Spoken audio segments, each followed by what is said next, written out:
아멘. 하나님께서 인간을 창조하실 때 두 가지로 작업을 하셨습니다. 첫째는 땅의 흙으로 사람의 육체를 지은 것입니다. 그래서 우리는 생애를 마감하면 어디로 가지요? 흙으로 돌아가는 것입니다. 둘째로 하나님께서 생기를 그 코에 불어넣으셔서 육체의 사람이 생명이 되었다. 그렇게 창세기는 말씀하고 있습니다. 그러니까 하나님이 먼저 흙으로 사람의 육체를 아름답게 지으셨고, 하나님께서 하나님의 숨결로 하나님의 호흡으로 코에 불어넣으심으로 살아있는 영혼을 만든 것입니다. 그러니까 성경적 인간과는 인간의 존재란 영혼의 집으로서의 육체가 있고, 이 육체 안에 하나님이 만드신 영혼이 거한다. 그렇게 말씀합니다. 사실은 지난 200년의 강력한 과학 문명의 발전 가운데에서 하나님의 존재를 제거하기 시작했습니다.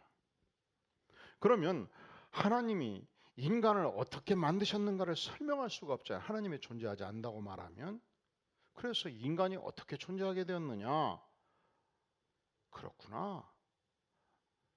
먼지가 아메바가 되고, 아메바가 척추동물이 되고, 척추동물이 원숭이가 되고, 원숭이가 인간이 되었다. 이 진화와 가설이 이제 편만하게 사회를 지배하게 되었습니다. 하나님을 제거한 결과예요. 그러면 인간은 어떤 존재인가? 인간은요, 물질과 먼지와 차이가 없잖아요. 인간은 원숭이와 개와 물질적 존재로서 차이가 없지 않습니까? 그러니까 하나님을 제거한 결과 인간 안에 인격과 영혼을 제거한 것입니다. 그리고 물질적 평등이 중요하게 된 것입니다. 물질적 평등 사회를 만들기 위해서 가진 자들을 제거하기 시작합니다. 이것이 공산주의죠. 사람을 죽이는 것이 그렇게 어려운 일이 아니에요. 그래서 이 소비에트 연방을 형성하는데 무려 6천만 명의 가진 자들을 죽이고 새로운 사회를 건설했습니다. 그들이 말하는 유토피아 이상향을 건설했는데 그것이 죽음의 계곡이 된 것입니다. 중국 공산혁명이 일어났을 때 무려 2천만 명의 가진 자들을 죽이고 사회주의 국가를 형성했습니다. 이 모든 죄악의 근원은 하나님을 제거한 데 있습니다. 하나님이 없어요. 인간 존재를 설명할 수 없어요. 진화론이 발전해요. 가설이 정설이 돼요. 그리고 인격을 말살하고 인간 생명을 경시하는 놀라운 결과를 가져온 것입니다. 아니지요. 인간이 어떻게 존재하게 되었느냐? 하나님께서 흙으로 육체를 지으셨습니다. 생기를 그 코에 불어넣으셔서 육체의 사람이 생명이 되었고 영혼을 소유한 존재가 된 것입니다. 그러니까 모든 인간 안에 마음이 존재하고 이 마음 안에 하나님께서는 하나님의 형상을 만드신 만큼 하나님만이 채울 수 있는 마음의 공간을 만들어 두셨습니다. 그런데 어느 날 예수님께서 말 못하는 벙어리 인간을 만나게 되었습니다. 그 인간의 정체를 자세히 보니까 우리 예수님은 창조주이기 때문에 그 원인을 아셨습니다. 그 인간 안에 벙어리 귀신이 꽈리를 틀고 있었던 것입니다. 그래서 예수님께서 벙어리 귀신아 썩 물러갈지어다 했더니 귀신이 놀래가지고 그 영혼에서 빠져나온 거예요. 그때 태어나서 단 한마디도 말할 수 없었던 이 말 못하던 자가 유창하게 말하기 시작한 것입니다. 유창하게 대화를 하기 시작한 것입니다. 얼마나 부모님이 놀랍고 기뻤겠습니까? 얼마나 부모 형제가 기뻤겠습니까? 그를 곁에서 지켜봤던 동네 친구들이 얼마나 기뻐했겠습니까? 여러분, 좋은 일이 있을 때 인생을 사는 굉장히 중요한 태도는 좋은 일이 있을 때 무조건 좋아하는 태도를 가지시기를 바랍니다. 좋은 일이 있을 때 인생을 보는 좋은 태도는 무조건 어떻게 하라고요? 어떻게 하라고요? 박수치고 좋아하세요. 좋은 일이 있을 때 꼭 뒤를 후벼 파가지고 그 저 밑바닥에 붙어있는 먼지 한 조각, 이 먼지가 있는데 어떻게 좋아할 수 있냐, 이런 사람들이 있어요 없어요? 살다 보면 여러분들이 직장생활 해보고 가족들을 만나보고 심지어 교회에서도 보면은 좋은 일이 있을 때 박수 안 치고 뒤집어 엎어가지고 속을 꺼내서 밑에 붙어있는 먼지 하나 흔들어 대면서 먼지 보라고 소리치는 사람들이 들어 있어요 없어요? 있어요 없어요? 그것은 인생을 사는 좋은 태도가 아니에요. 좋은 일을 볼 때는 무조건 좋아하자. 한번 따라해 볼까요? 좋은 일을 볼 때는 무조건 좋아하자. 아니, 평생 말 한마디 못하고 입 딱 봉하고, 아니 진지는 잡수시는데 말씀을 못 하시네요. 얼마나 부모님이 답답하고, 얼마나 부인은 답답하고, 얼마나 친구들은 답답하겠어요. 그런데 예수님을 만났습니다. 예수님을 만나서 입이 열렸습니다. 그러면 예수님 감사합니다. 마땅하지 않아요? 모두가 그렇게 하고 있는데 몇몇 사람들이, 시기하던 사람들이 반대로 말하는 자들이 있었습니다. 아니, 예수가 귀신의 왕의 능력을 받아버렸구만. 응? 귀신의 왕 바알세불 능력을 받아가지고 별짓거리 다 하네. 이런 자들이 예수님 곁에 있었던 것입니다. 누가복음 11장 18절 같이 한번 읽어볼까요? 시작. 너희 말이 내가 바알세불을 힘입어 귀신을 쫓아낸다 하니 만일 사단이 스스로 분쟁하면 그의 나라가 어떻게 서겠느냐. 그런 자들이 있었어요. 예수가 귀신의 왕을 힘입어서 귀신이 옴붙어 갖고 귀신을 쫓아내었다. 그때 주께서 말씀하십니다. 사단의 왕국도 통일성은 있다는 거예요. 사단의 왕국도 일관성이 있다는 거예요. 사단의 왕국에서도 어찌 사단의 왕이 귀신을 쫓아낼 수 있겠느냐? 자기 수하에 있는 사람들을 괴롭힐 수 있겠느냐? 말이 안 되지 않느냐? 첫째로 이론적으로 설명하셨습니다. 두 번째로 저들을 향하여 중대한 문제를 해설할 때는 그 시대의 사회적 정황이나 혹은 자연 현상을 통해서 비유로 말씀하시죠. 이때 유명한 빈집의 비유를 말씀하신 것입니다. 따라해 볼까요? 빈집의 비유. 빈집의 비유. 빈집의 비유 말씀의 내용은 이렇습니다. 벙어리 귀신을 쫓아냈어요.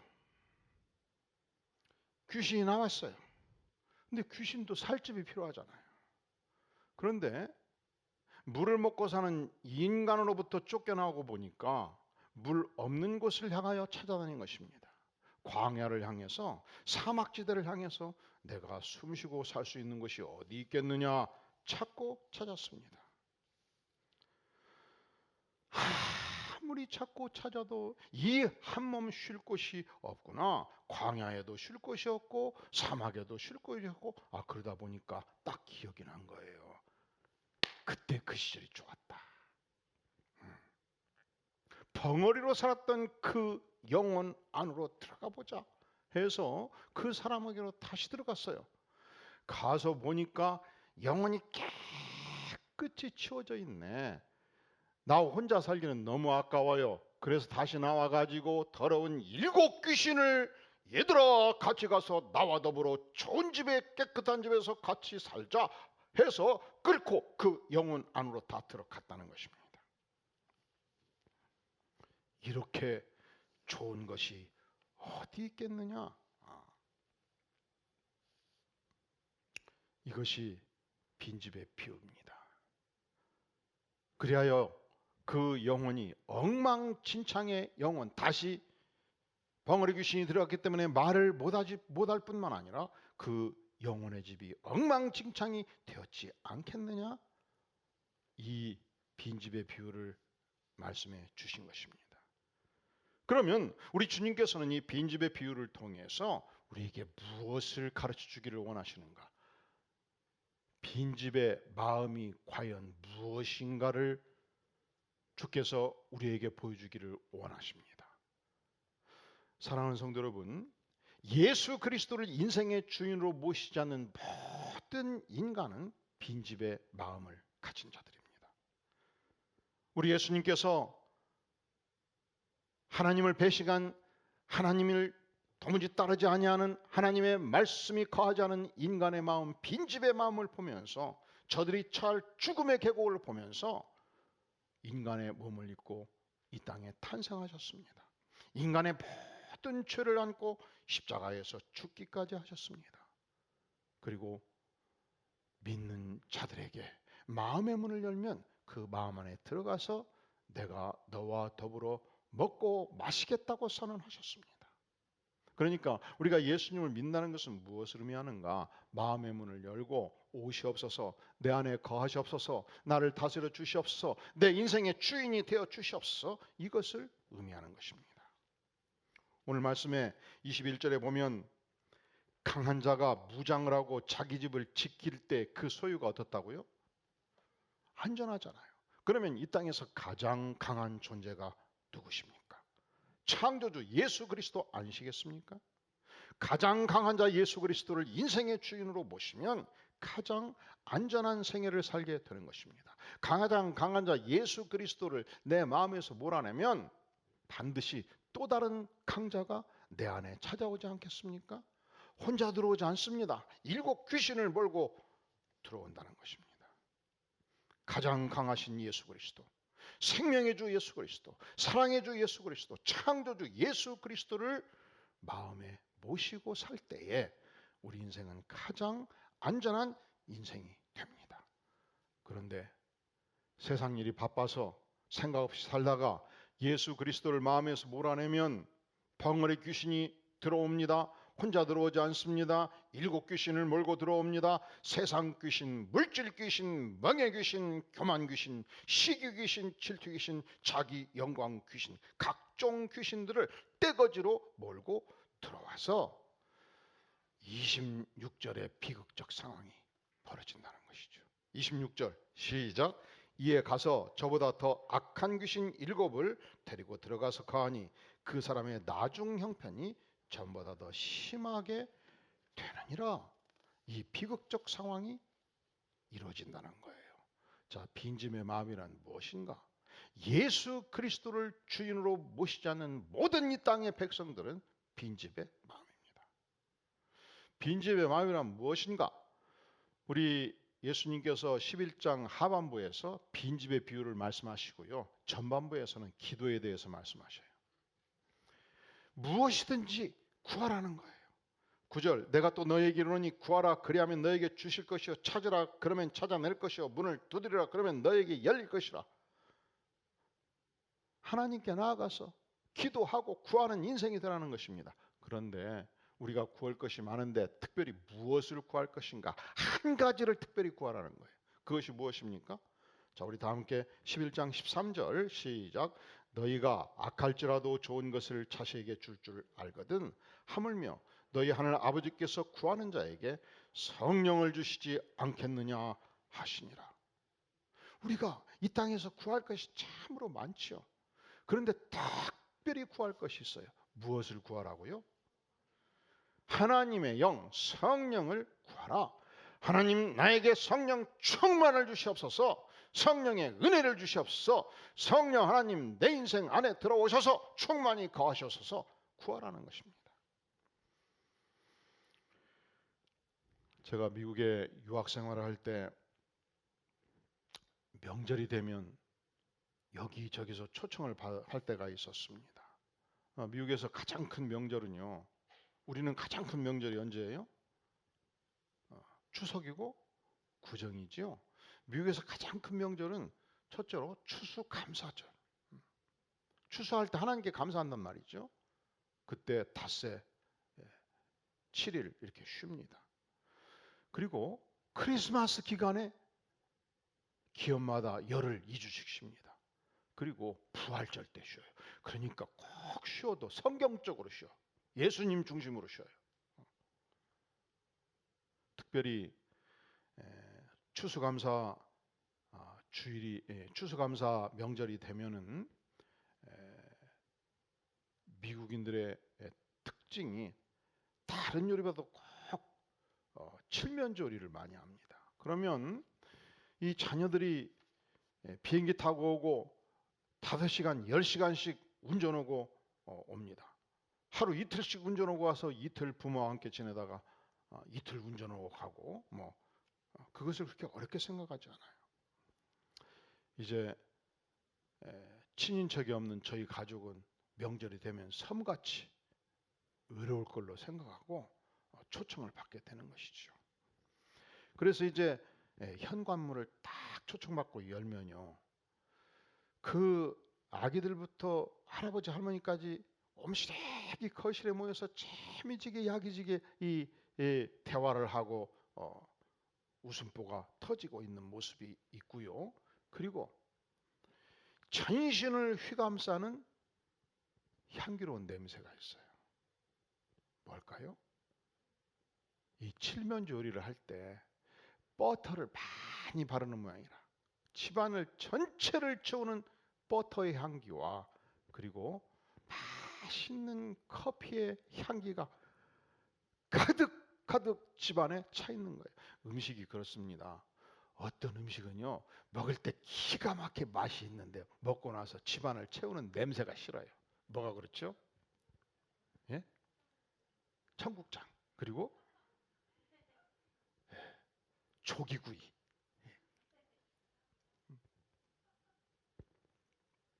그래서 맛있게 음식을 먹고 하는 일이 뭡니까? 우리는 문 다 열어놓고 공기 바꿔야 되잖아요.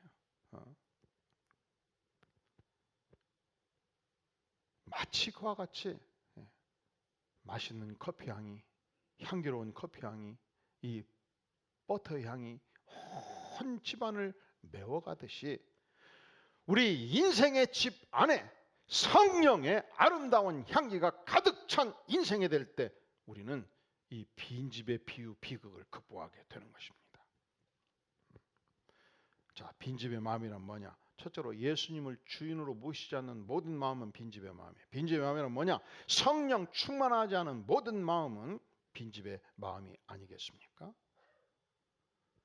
또 빈집의 마음이란 사실은 적극적으로 하나님의 영광을 위하여 선을 추구하지 아니하는 마음, 빈집의 마음입니다.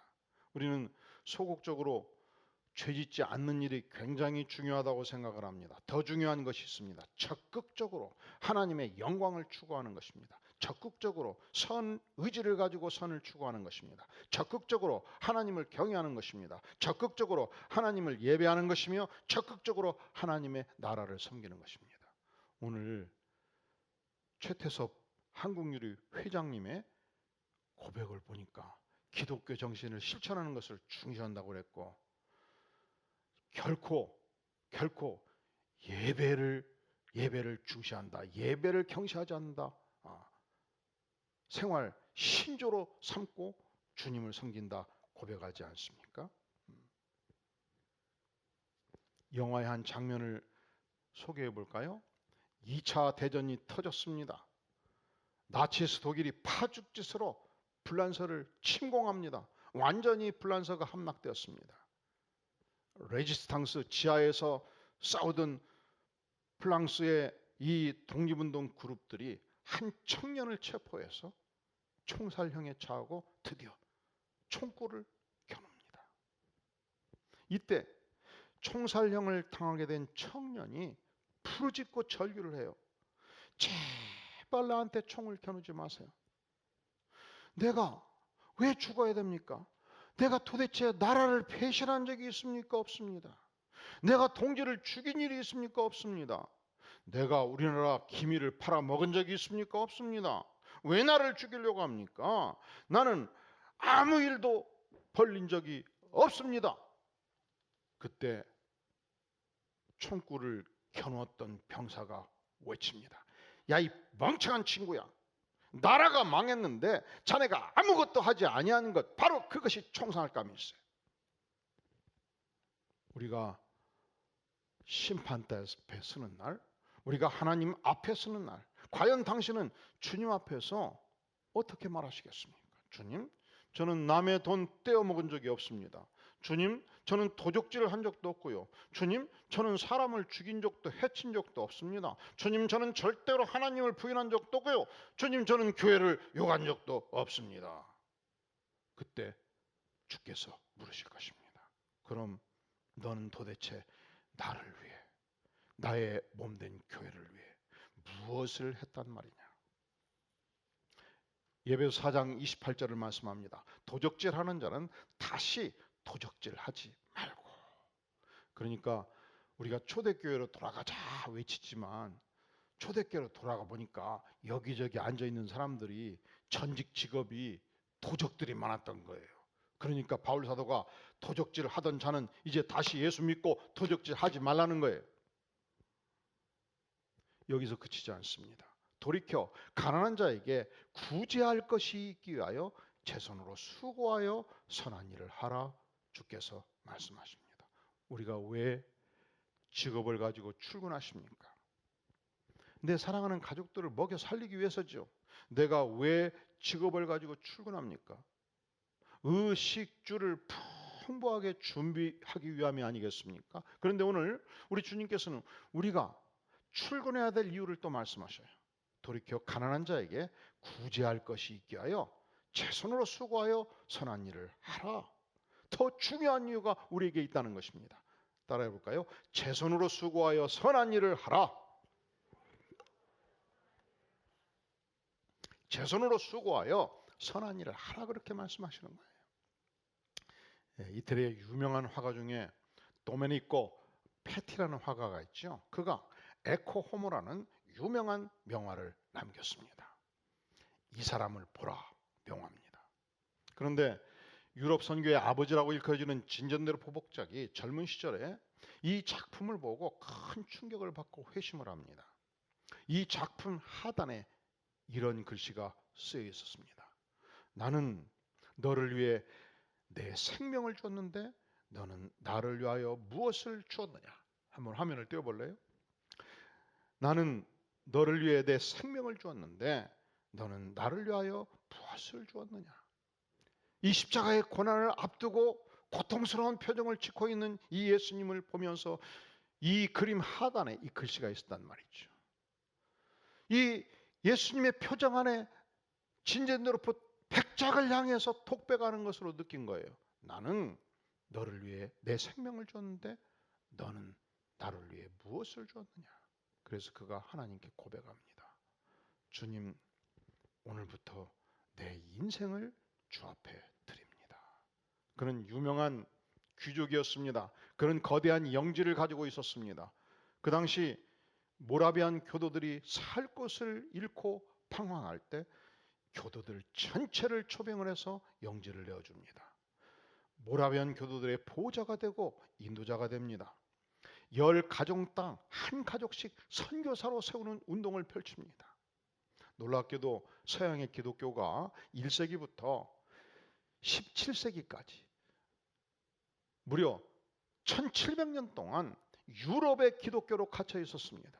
아시아를 향해서, 아프리카를 향해서 도무지 선교를 생각하지 않았던 1700년의 기나긴 세월을 끊고 진젠도르프 백작이 선교를 시작한 것입니다.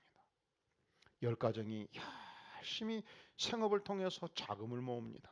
배를 만듭니다. 기도를 합니다. 그리고 하나님, 이 가정에 도착하는 기착지가 새로운 복음 전도의 기지가 되게 하여 주시옵소서 기도하고 대서양의 배를 띄워버립니다. 이 배가 아프리카 해안가의 섬에 도착할 때 그곳이 복음의 풀무지에서 복음의 생명을 얻는 터전으로 바꿔집니다. 그 배가 가다 풍랑을 만나서 좌초하면 순교자가 되었습니다. 그리하여 모든 기독교 선교 교과서는 선교의 아버지 하면 진덴도르프 팩작이라고 기록하게 된 것입니다. 그리고 100년의 세월이 흘렀습니다. 1858년도